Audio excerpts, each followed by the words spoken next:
Voilà, bienvenue, bienvenue, bienvenue, bonjour, bonsoir, bon début de la semaine à tous et à toutes. Mesdames, messieurs, tout le plaisir pour nous de vous retrouver encore une fois de plus devant vos postes téléviseurs, vos téléphones, vos tablettes, ça dépend du format où vous nous recevez chez vous, dans vos salons de coiffure, dans vos maisons. Vous nous suivez en direct de boulot, on vous dit bon boulot, on vous souhaite bon travail. Nous, on sommes à Kinshasa, la capitale de la République démocratique du Congo, là où on enregistre cette petite vidéo qui sera présentée ou animée par moi, votre humble serviteur, Dekare Bashia, Mobali Yasango, l'homme de Boya et Makambo. C'est toujours un réel plaisir de vous savoir très nombreux. Vous êtes plus de 7000, vous êtes plus de 6000 abonnés, voilà, plus de 6000 abonnés en train de nous regarder en ce moment. On vous souhaite la bienvenue parmi nous. Nous sommes Vérité News Télévision, cette chaîne qui est créée pour vous, qui est conçue pour vous tenir compagnie, pour des analyses, pourquoi pas aussi bientôt il y aura aussi des émissions face à des invités. C'est pour très bientôt, si Dieu le veut, avec la nabokacité Nzambe sera PCB son makoki à cause de matériel, tout peut cause de caméra. On serait là pour vous tenir compagnie ici à l'actualité. C'est pour cela on fait toujours le nécessaire de vous tenir compagnie au travers de notre téléphone. On utilise les téléphones pour vous tenir compagnie. Nous sommes là avec nos officiels pour vos remarques et vos suggestions. Ça sera la bienvenue auprès de notre bureau. On va les constater, surtout quand vous commentez, quand vous likez, vous donnez votre proposition, je peux dire comment moi je peux dire. Quand vous dites des carrés, des carrés, on fait toujours le nécessaire de s'adapter à ce que je peux dire quoi, votre demande, c'est votre désir, votre demande, c'est notre désir. Donc, qui sera pour ça, peut-être à monter, même si à 100%, on fait les nécessaires, quand même les nécessaires de vous tenir compagnie, de vous mettre très à l'aise au travers de cette analyse qui sera présentée ou animée par moi, Dekare Bashia, Mobali Yasango, l'homme de Boya et Marambo, garçon par choc, 1m70, Dekare Bashia, garçon néné. Attention, c'est bon ou pas? Donc voilà, merci beaucoup à tout le monde. Merci à celle qu'on appelle Edwige Gabouikou, 3 fois star, la maman, Edwige Gabouikou, la maman, Edwige Gabouikou, 3 fois star, un grand merci Nayo, un grand merci à tout Balinga, un grand merci à mon daddy, Trésor Mouchi, Trésor Mouchi $, Trésor Mouchi Nangai, Trésor Mouchi, Daddy Trésor Mouchi, en direct de Afrique du Sud. On vous souhaite un bon début de la semaine. À toi, Trésor, à vous, Trésor Mouchi, le roi des Mekato. Un grand merci à vous, un grand merci à toi, Balinga Bisso, un grand merci à la famille Libota. Il y a Belgique, Kanzila, Patrona. C'est pour très bientôt votre nouvelle film, je crois. Attendez, aidez-moi, s'il vous plaît, aidez-moi. Voilà, attendez, aidez-moi. Je trouve cette vidéo. Voilà, cette vidéo. Et moi, je vous... Voilà, famille Libota de Belgique, Kanzila Patrona, Bazo Bondissa déjà, film ainsi qu'un combo, il y a... Attendez, je dois avoir la précision.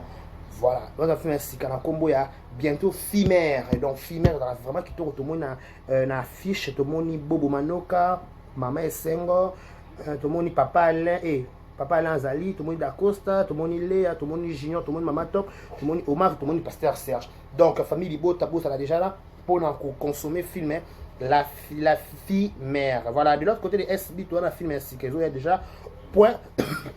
Pardon. Point final, c'est pour très bientôt. Je crois qu'on va aller là.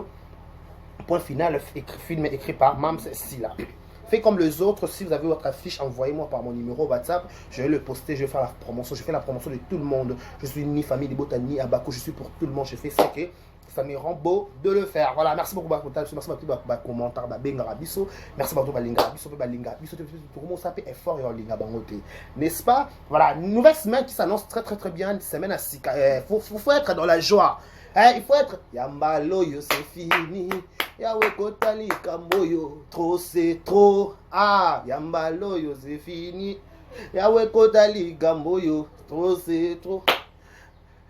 Natsombola nani, natsombola. Nana ngazama mikolo ko misika mamu abi. Avant yoloba na simba kisi yogetu na Yesu témoignage. Avant yoloba na skota loge kendo tu na Yesu témoignage.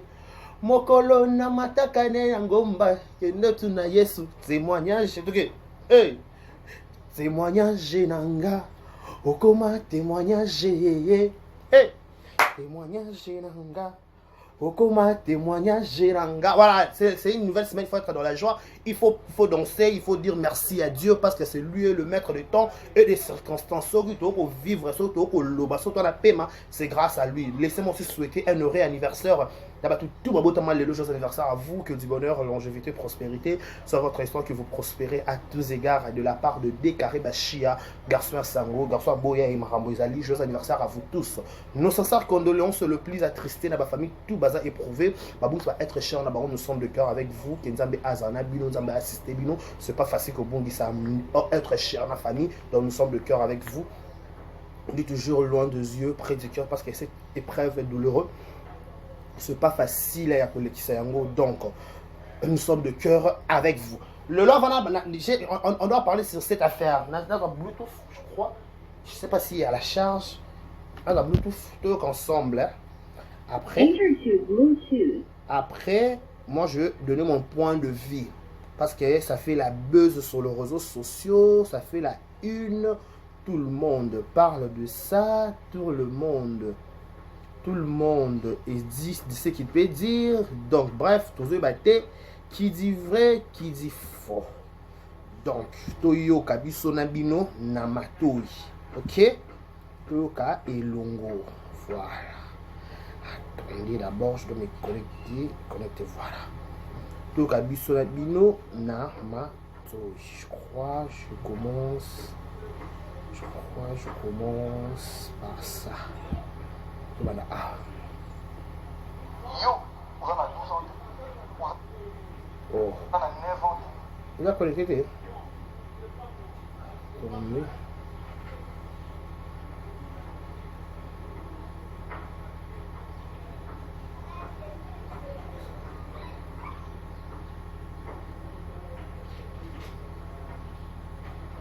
Attendez, je cherche de se connecter. Attendez, on va voir si c'est pris.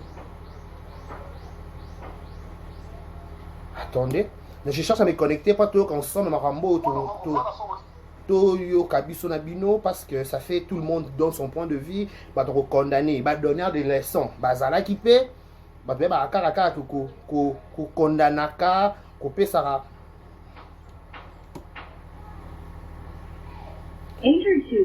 Couper Sarah, tu vas faute à la place, oui, bah non, qu'est-ce qu'il y a, c'est quoi le problème?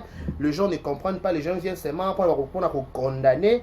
Bref, tout comme à propos, après bah parce que ça fait mal, ça fait aussi mal, donc on doit assumer la vérité. On dit la vérité blesse, mais c'est la vérité. Vous comprenez? La vérité blesse, mais c'est la associée. La vérité blesse. Voilà, la vérité blesse, mais c'est la vérité. On n'a pas le choix. On doit assumer la vérité. Voilà. Maman a eu à l'objet. Ngai bana nanga nazo considérer bango baza ba orpheline. Non. Et là qui c'est que papa na bango akufa. Donc soki yo za 20 ans et quelques. Oyete olo bana maman na binote. Papa na biso akufa te papa na biso azala. Et là qui c'est nini? Tu cautionnes. Voilà. Yo ka ndambu ndambu. Ko za ibele. Papa na bino akufa. Alors un mort ne se balade pas dans le tatouage. Père wana akufa tang ba bomaka wana. Vous comprenez? Ok. Donc père wana oyo ba balbaki akufa na ba tatouage wana. Ako se balader sous biso do africain maloba. Ako se balader sous na tatouage. Yo soma na muta kufa zo tamona tatouage. Ils allaient arrêter.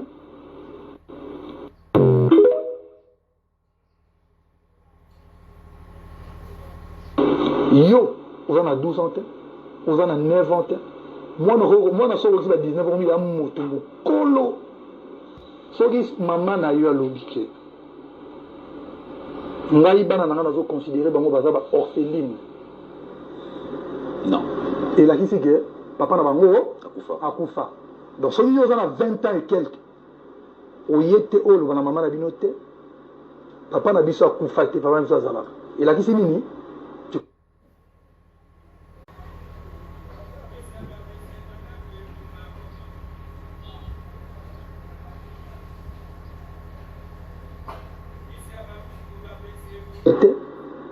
papa na biso akufa te papa na biso azalaka elakisi nini tu cautionnes que papa na bino akufa alors un mort ne se balade pas na ba tatouage père wana akufa tango bango babomaka ye wana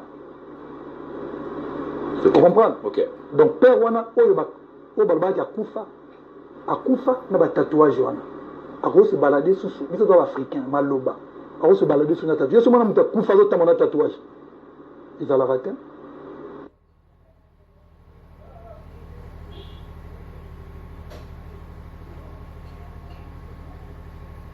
Voilà. Tout solo la makambo kolobesa. Likambo munene penza ejali. Yo, oza na 12 ans te, oza na 9 ans te. Mwana soko ki ba 19 ans ya moto mokolo. Soki mama na yo alobi ke. Ngai bana nanga nazo considérer bango baza ba orpheline. Non. Et la kisi ke papa na bango akufa. Donc soki yo oza na 20 ans et quelques. Oyete olo bana mama na bino te. Papa na biso akufa te papa na biso azalaka. Et la kisi nini?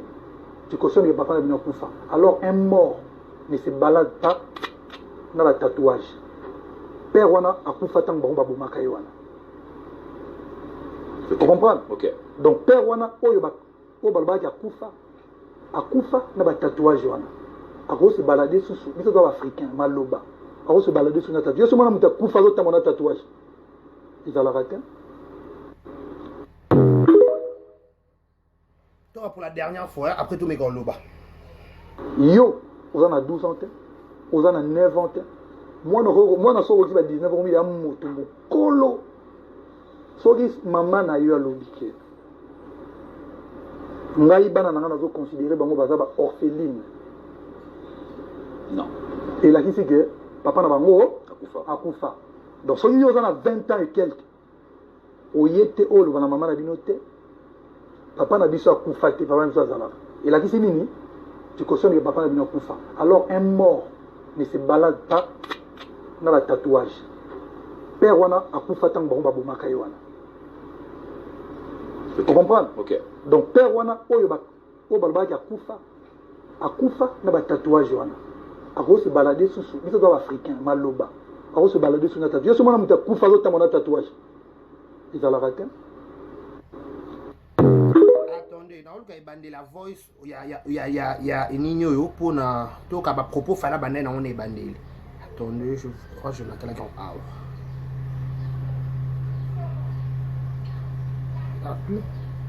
Moi na soko ki ba 19 ans ya moto mokolo ne papa na bino kufa. Alors un mort.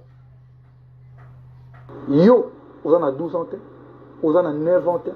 Moi Mesdames, messieurs, tout le monde solo la marambo oyo, il a fallu Poupa avec ses enfants, son enfant plutôt, je peux dire son enfant, au nom de Keina et Poupa, ce qui fait le buzz de l'actualité.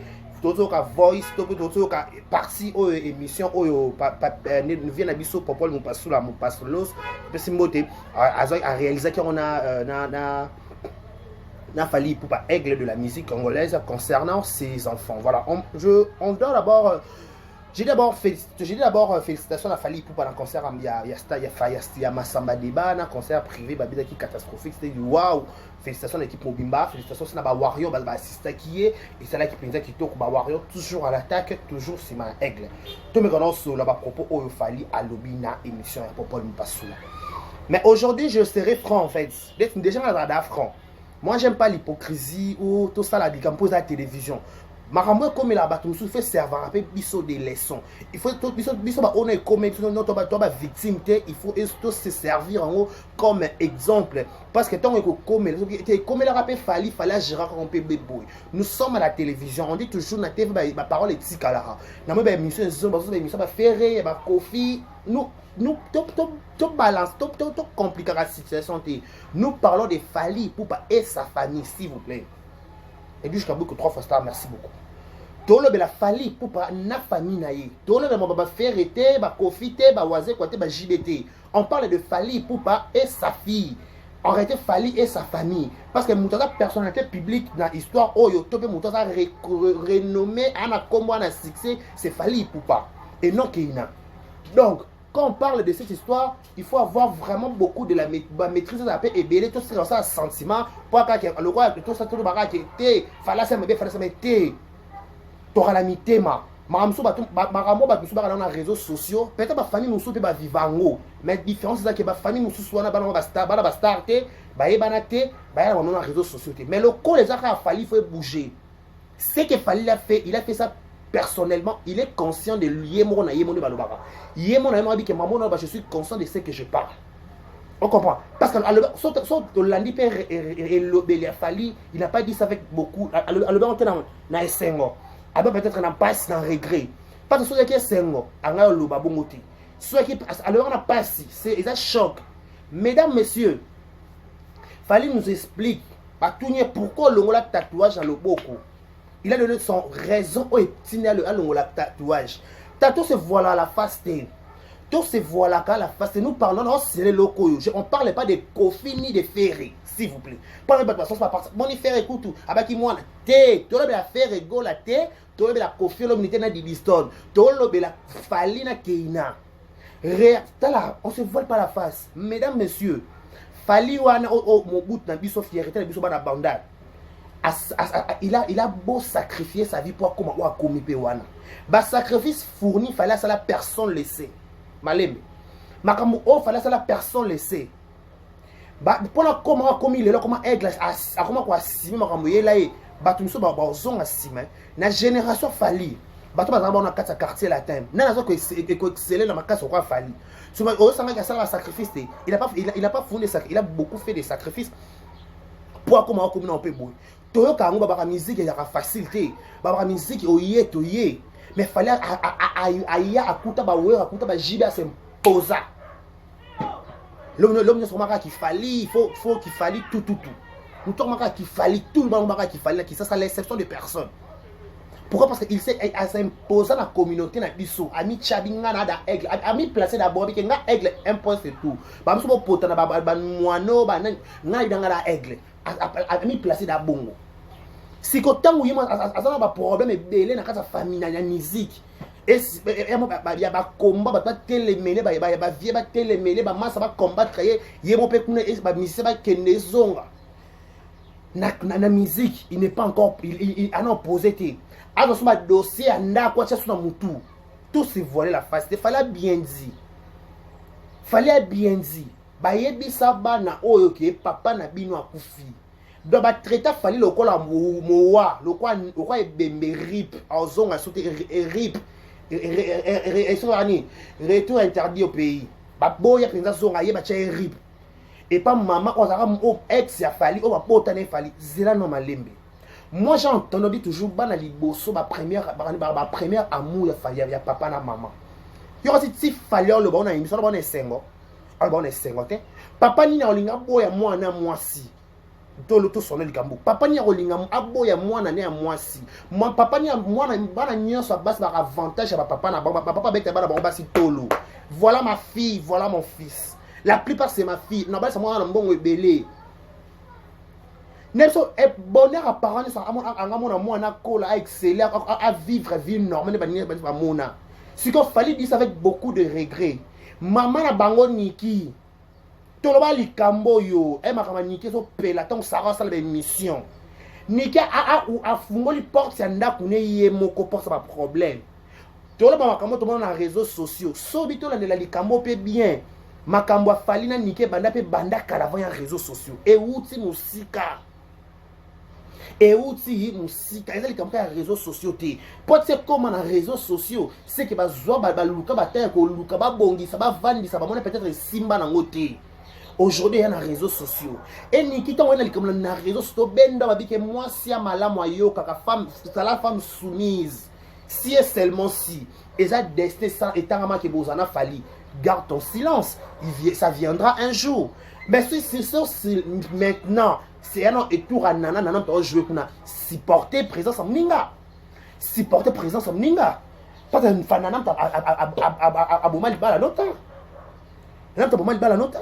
Supporter présence à mninga actuellement. Ils ont intérêt pour protéger banana yo boti banana basi faut pas na papa. Linga benge non linga ba benge bâtard. Qui peut accepter ba benge bâtard on linga. Fallait bien dire ba bisa banana que papa na bino akufa retour interdit au pays. Et aujourd'hui il y a nos on a tous on a na loi fali. Donc papa e bisa to quand on on pas na loi bien. La même photo yo quand. Toi l'autre doit avoir la Bluetooth. L'autre doit avoir la Bluetooth. L'autre penza na ma yo on a 12 ans on a 9 ans moi na so aussi ba 19 ans ya moto kolo so ki maman na yo lobike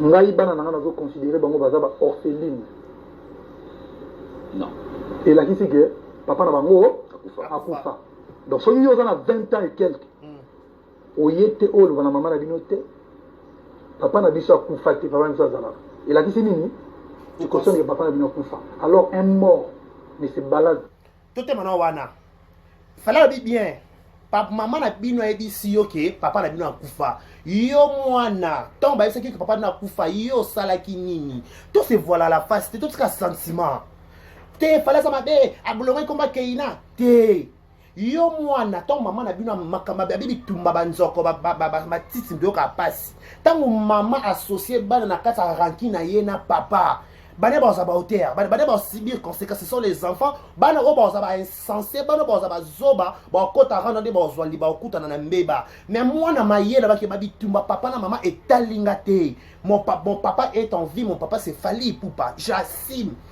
papa excuse-moi excuse que maman dit oh mais bien on a poto bo ba manière te de poigne baba na poto na bonne manière bazana pour la première éducation mais franchement je préfère bana soit qui ça la préfère bana soit qui ça pour la moi na malamu ce qui maman na bien que papa na kufa mais que papa na kufa te yo salaki ni en tant qu'un enfant quelle démarche tu as suivi est-ce que papa est-ce que yo mwana ba biso papa na kufa yo ko maman te non que papa n'est pas mort ba erreur na bino ko se servir na biso te po ba bien ba parents ba yeki manga ba ne ba yokel bango ngai ngala yo kala ngai ya mutu te mama ba falio na yo kila nga ngai ya mutu te mama loko yo yeki manga yo moko lie manga yo moko yo ngai na yo on ne sait pas le vrai problème à Falina na Niki neba beba ne so les zakapeni so peni on ne sait pas cette histoire mais nous parlons des enfants le quoi bana bana kati.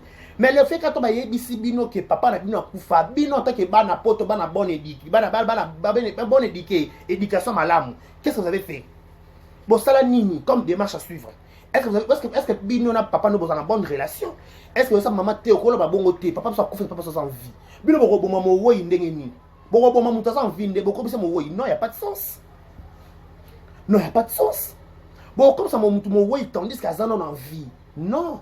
Et ça erreur ba mamé belé faut servir ba mamé belé des leçons et te ba mamé belé o bango code ça bana ba problème na bango so ça un problème na mobile no to pena papa bana o eza la bino mi balé tu n'as pas intérêt ko cliquer bana makambu o ko vendre ça bana yo ça bana ke papa na bino akufa et yo que ça bana to ke malembi ba to ba condamner Fally tango yeniki abaki ke ina papa na akufa et c'est pas ça Fally et c'est pas ça qui est ah tu tout ça bien attends que tu nana ku ba yembela kae maman na Marco 6 maman na Fanel maman na nani mais baba na Fally to bossa na te ba niki ba nani ba premier amour na ye ba confirmer mo que Fally abotaka eza ba ni ba keina ba confirmer mo que Fally azaka mo bali penza bo pikili ki bo kundu bo nzoto ba keina so ba keina ba zalaka te ba Marco 6 ba na sima ba Marco pour ba Marco 6 ba na sima ba Fanel ba na sima.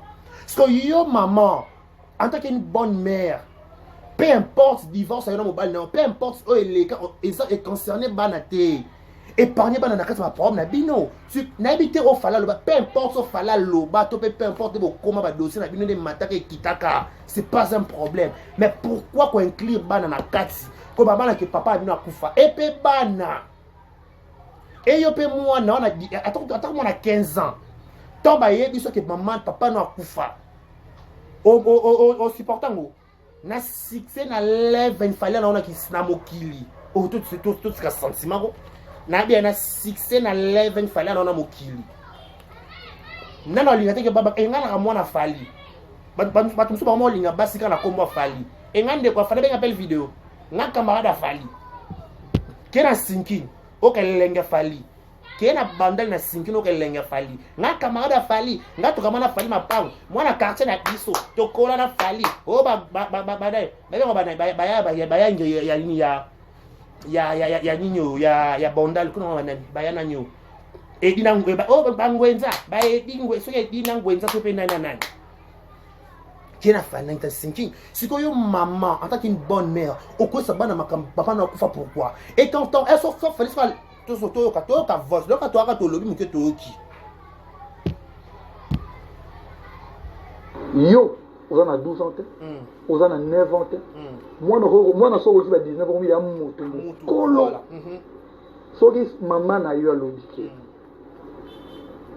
ngai bana na zo considérer bango baza ba orpheline non et là qui c'est que papa na bango akufa donc so yo na 20 ans et quelques oyete olo bana maman na binote papa na biso akufa te papa na biso azala et là qui c'est nini tu cautionnes que papa na bino akufa alors un mort ne se balade pas dans la tatouage père wana akufa tant bango babomaka wana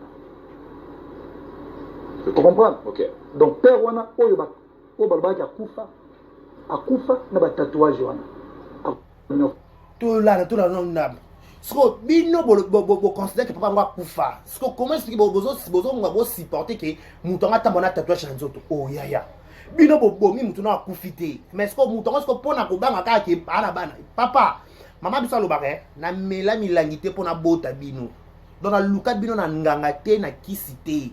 Donc nga mwana ko matanga mutu te mama dit ça abina luka la nga mwana na nganga te na kanga na nga singa te o ne bato kanga o kanga singa o kende babina kenda nda kwa nganga te pona bota donc na bota pe yo moko te yo so zwinga mutu Eric aza Jojo aza Brice aza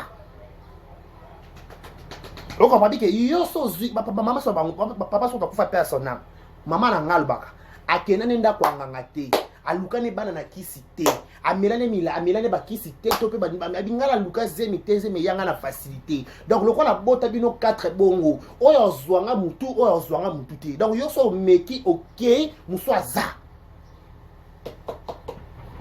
so bino bokunda mutongo déjà mais ce que sentiment ka na ta morala tatouage que papa na porta bino na motema est-ce que bana ya nani ya Niki et maman na nese que fallait papa na kufa bino bo saleni en tant que bana qu'est-ce que vous avez fait ce que je comprends ce que je comprends c'est que bana Niki ba kota ranki na papa na maman oza erreur ba paraît belé ba salaka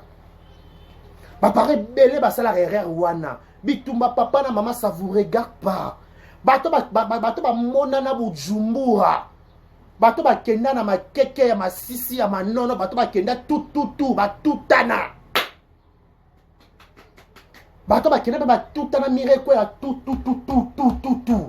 abba tout ba bota bino puis c'est que les enfants oublient pour nos ala mutu c'est papa maman me mané ka zemi même ton père sa matière ton père sa forme c'est papa so papa la ka bouton peut-être kena yongo bimate tout ça comme on bien so papa la journée wana peut-être kena yongo bimate quand papa sacrifier pongi habiter na simbi sa pongi allez ya to simbi si pongi ah simbi sa pongi ah ya ba simbi si tout papa sa simbi sa ka pongi te papa bino simbi sa pongi ka fona kende na makeke masisi ya manono et toi keina to bana yo keina ce qui nous comme on ce qui da papa na bino comme na niveau ko longola tatouage na nzoto c'est qu'il y a des choses où les cas sont ba papa ba na faute te ngala condamner na falite ngapeza na condamner na falite bana Niki ne baza na B est-ce que ba senga fali pardon ba kota bitumo tali bango te fallait finga Niki eza bolingo bazaka na bolingo kendaka bongo kena bi mobali yo zona vite c'est que les gens oublient oh maman nazo sibir na libala yo zwaka rangarde boma moto papa il faut éviter ça papa fallait ah kanga mape papa bayoka bana nga basi surtout bana nga basi. Ah ma fille, papa, attends yoko na siko tata pas que 2-3 minutes au yoka. Mais vous beaucoup tina makambo o ba bitumba banzoko. Bo sibir. Oh, mais bien bon mutu ango ikosta monter. Quelqu'un vous avez déjà tué, mais vous obligez que attends comme nous autres, attends comme nous autres ndé. Celui de reconnaître yete ka papa abino. Pour mon tatouage, tatouage, faut na reconnaître que on a papa na yo. Bon so reconnaître que on a papa na oti non na tatouage no kana sentiment to pendeni. Balobi honore ton père et ta mère. Baba na père. Na bien baba na papa, babi honore. Babi baba senga ka biso lo mo bi que il faut honorer. Baba il faut honorer. O mato qui oh baluka na mabele 50 000 fois. Honore ton père et ta mère. Star Braza, je te salue. Star Braza, je te salue. Je nous suis de prix Paris. Oh mato kita. Bible dit car honore. Yo il faut kaka honorer. Papa za mabe, papa za la koka, papa za la ndoki, papa za la kizenyi, maman za la honorer bango bongo ti. On a intérêt ko linga bon parce que baza ya yo. Vous comprenez? Baza ba parents na yo. Ba on ba sacrifier pongi jour po yo bimaka. Ba simbisa pongi.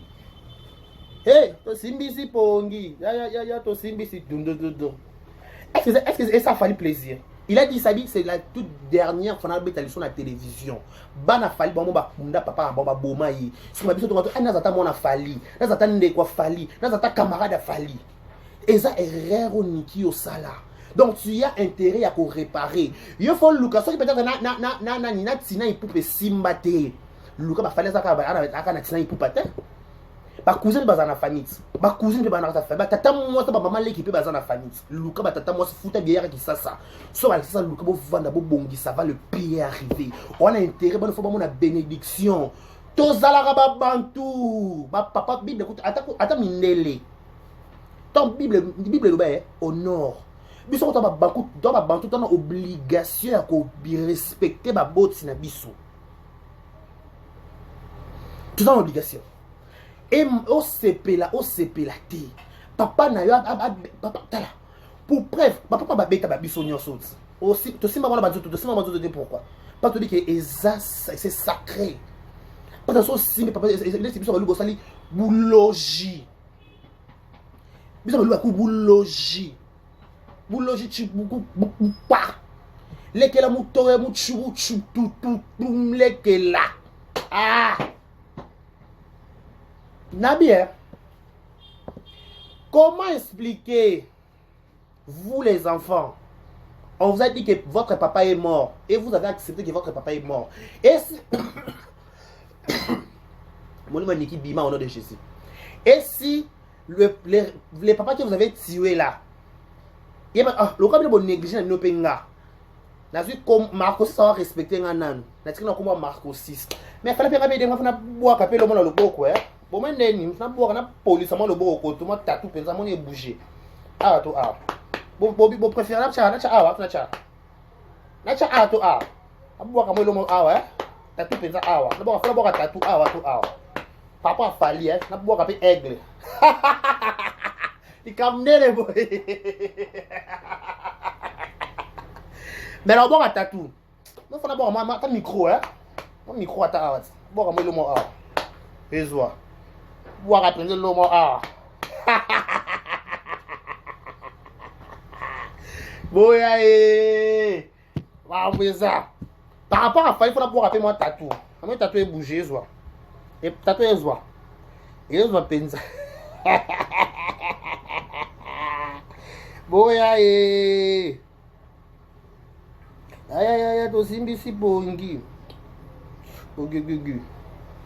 les enfants, ne vous en mêlez pas des histoires des grands. Beaucoup de bitumba, oh peut-être vous maîtriser ma coloté. Ce qu'on va juste un sentiment, battre sentiment, fallait dans ma bête. Fallait que l'on la tatouage dans nous autres bébé qui est dans le papa mout. Est-ce que papa n'y est sur bébé comment va dans nous autres? Bah j'ai pas comment piano dans nous autres. Tata ko faire comment di distance dans nous autres. Il y a un sentiment mout. Bon il y a un sentiment parent. Bon pour la papa, pour faire la papa qui n'a pas commis quand nous autres pour vous. Non, non, il n'y a pas de sens. Il n'y a pas de sens. Il n'y a pas de sens. Pas fallait à papa Keina. Et c'est un té qui a dans autres. Et c'est un cas moi dans la reconnaissance que c'est mon papa. C'est tout. La reconnaissance, c'est très important. C'est mon papa, un point, c'est tout. Yo, vous en avez 12 ans, vous en avez 9 ans. Moi, je suis 19 ans, il y a un moto. Colo. Si maman a eu à l'autre. Naïba n'a pas considéré que je suis orpheline. Non. Et là, c'est que papa n'a pas Akufa. Donc, si vous avez 20 ans et quelques, vous êtes où le maman a dit papa n'a pas Akufa, papa n'a pas Zala. Il a dit c'est nini. Tu cautionnes que papa n'a pas Akufa. Alors, un mort ne se balade pas dans le tatouage. Père wana Akufa tant que bon Makaïwana. Tu comprends? Ok. Donc, père wana oyoba obalbaki Akufa na ba tatouage wana. Ako se balader sous biso do africain maloba. Ako se balader sous na tatouage. Yo se mona muta Akufa zo tamona tatouage. Ils allaient rater.